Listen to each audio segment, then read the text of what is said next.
Joining us now, Democratic Senator from Virginia, Tim Kaine, who serves on both the Foreign Relations and Armed Services Committees. Senator, thank you so much for being with us.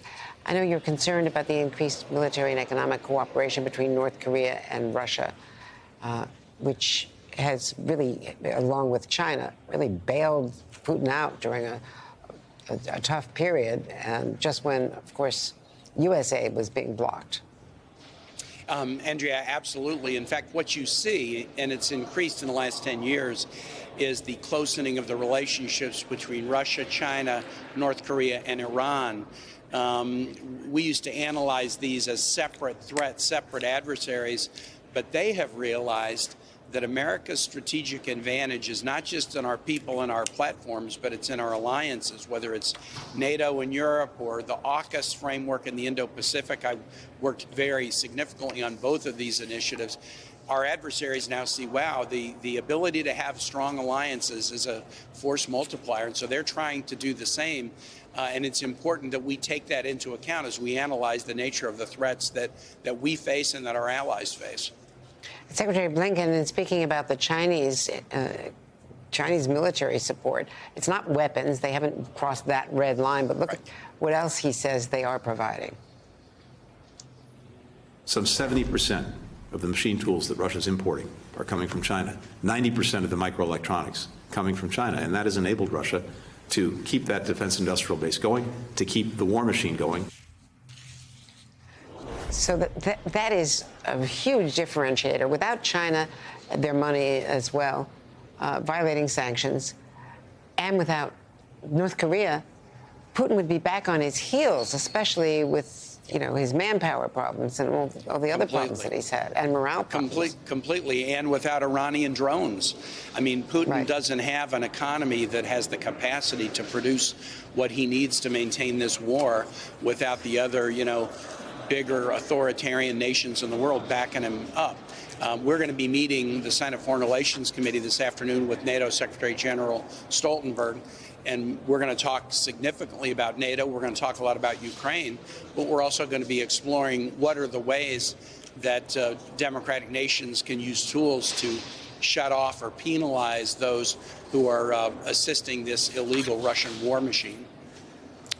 And David Ignatius was just commenting in a previous segment that he is, from his very good sources, hearing that Russia is also doing taking hybrid action against some of our East Bloc NATO allies like Poland, which is a significant expansion of what they've done before, correct?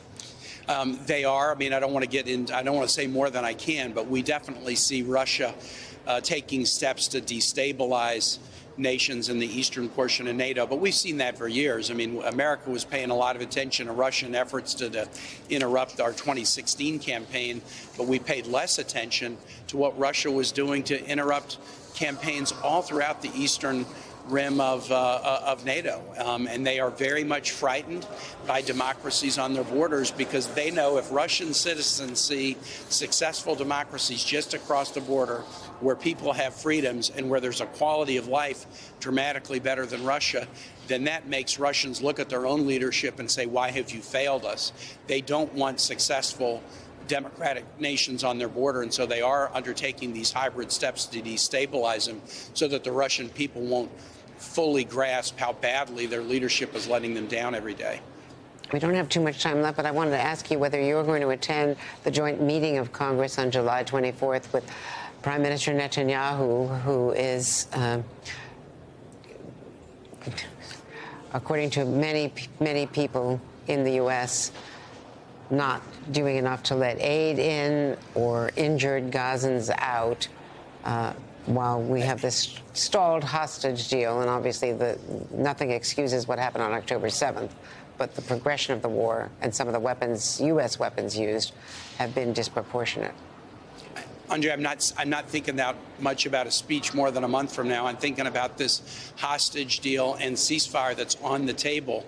I've also noticed in the last couple of days you see something extraordinary going on in Israel, which is the Israeli Defense Forces are trying to take pauses during the day in fighting in Gaza to get more humanitarian aid to Gazans, and the Prime Minister is criticizing them. he and members of his cabinet are trashing the military for trying to promote more humanitarian aid to suffering civilians. This is so unusual, and it demonstrates, along with protests in Israel recently, the very, very fractious nature of Israeli politics and some significant dissatisfaction with the prime minister.